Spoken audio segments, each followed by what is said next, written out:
Assalamualaikum warahmatullahi wabarakatuh.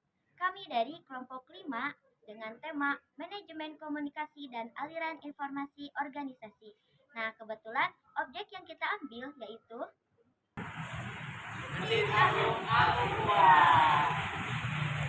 Masjid Al-Quwah ini berada di Jalan Wastu Kencana nomor 27, Kota Bandung, Provinsi Jawa Barat. Baik, di sini saya akan menjelaskan tentang profil Masjid Agung Al-Quwah. Pada tanggal 19 Agustus 1998, Masjid Al-Quwah dipergunakan. Awal mula nama Masjid Al-Quwah adalah Masjid Raya Balai Kota Al-Quwah. Pada tanggal 27 Juli 2007, Masjid Al-Quwah diganti menjadi Masjid Raya Agung Al-Quwah Kota Bandung. Masjid Al-Quwah memiliki cerita yang sangat panjang dan juga sangat menarik.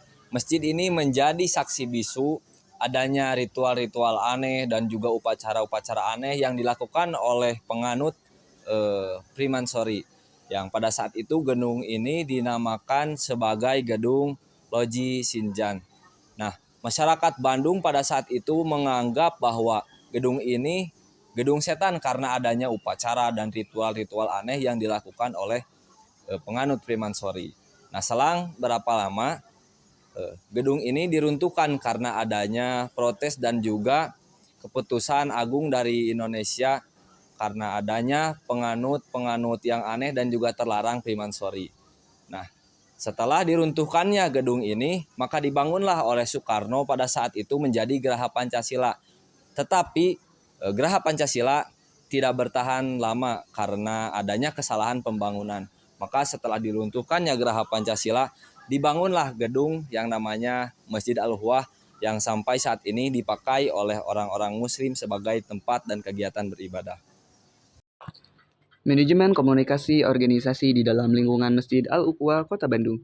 Dari hasil penelitian yang kami lakukan sejauh ini, masih sangat baik dan relevan dari mulai struktur organisasi yang tersusun rapi hingga pembagian tugas dan fungsi dari masing-masing bidang yang ada di dalam pengorganisasian.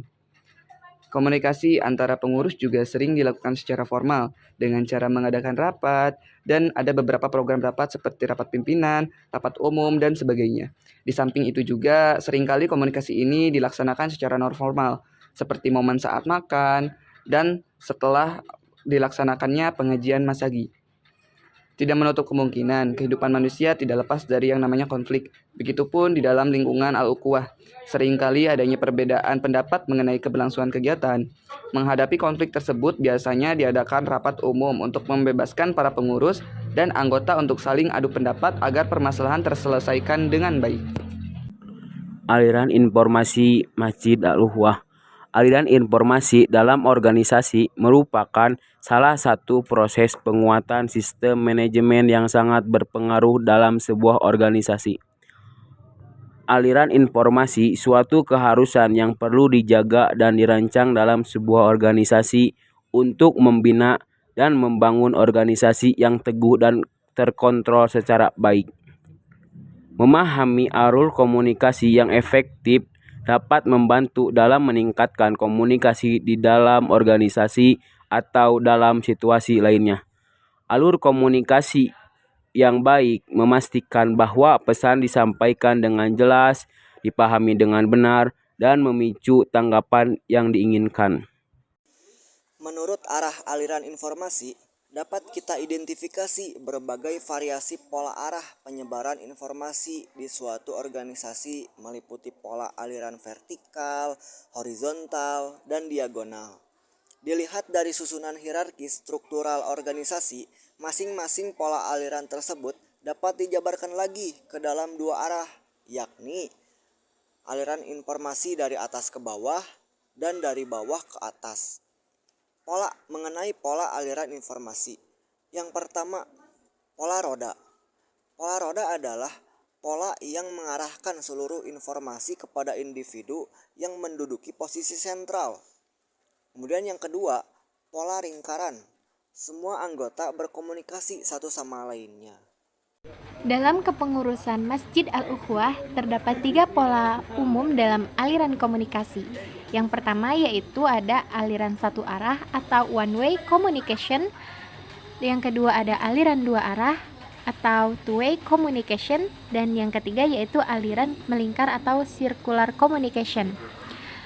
Nah, untuk aliran satu arah atau one-way communication adalah komunikasi yang terjadi dari pengirim terhadap penerima tanpa adanya umpan balik yang signifikan dari penerima.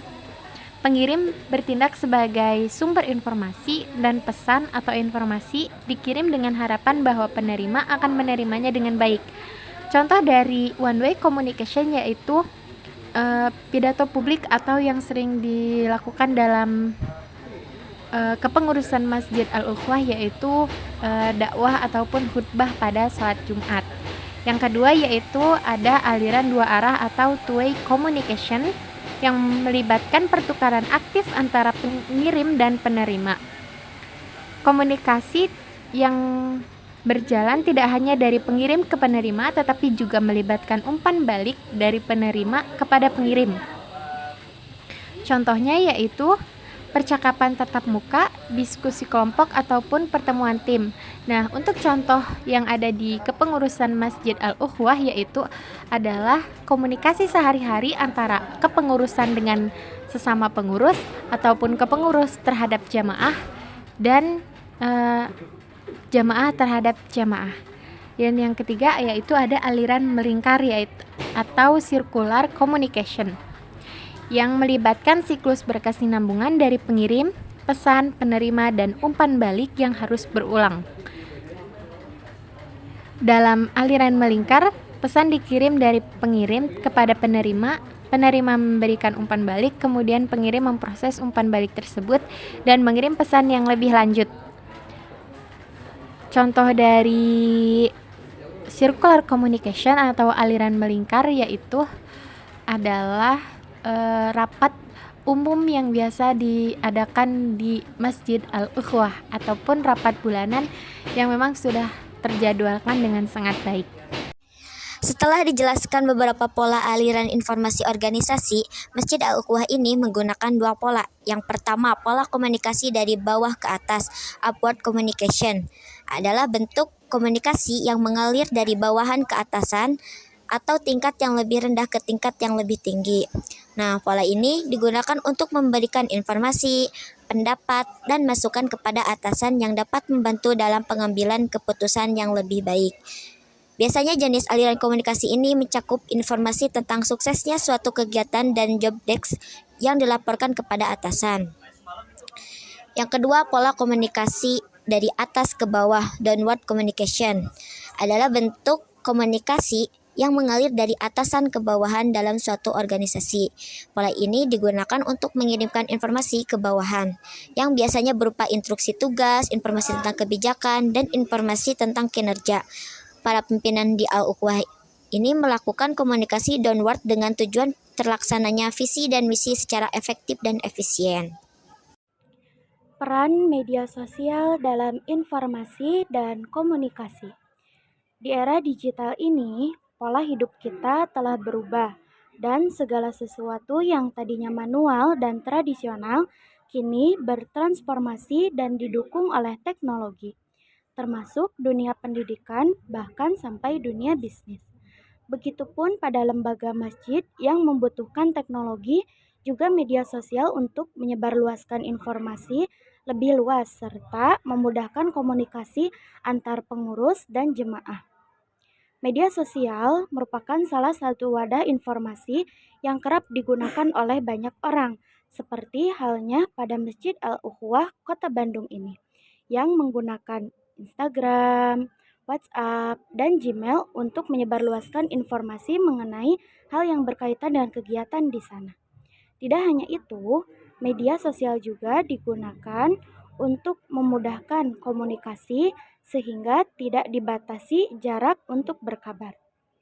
Namun, sebelum adanya sosial juga, sistem informasi yang digunakan oleh Masjid Al-Ukhwah Kota Bandung sendiri yaitu dengan menyebarluaskan buletin yang para pengurus sendiri yang sengaja menempelkannya pada papan informasi yang tersedia, tepatnya di bagian depan masjid, yang mana mereka berharap ketika banyak sekali orang yang lalu lalang dapat membaca buletin yang tertempel di papan informasi tertentu, seperti jadwal kajian, khutbah, Jumat, dan termasuk kegiatan lainnya.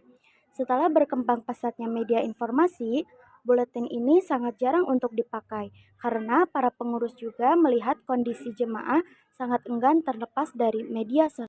Burung pelikan, burung cendrawasih. Cukup sekian dan terima kasih. Assalamualaikum warahmatullahi wabarakatuh.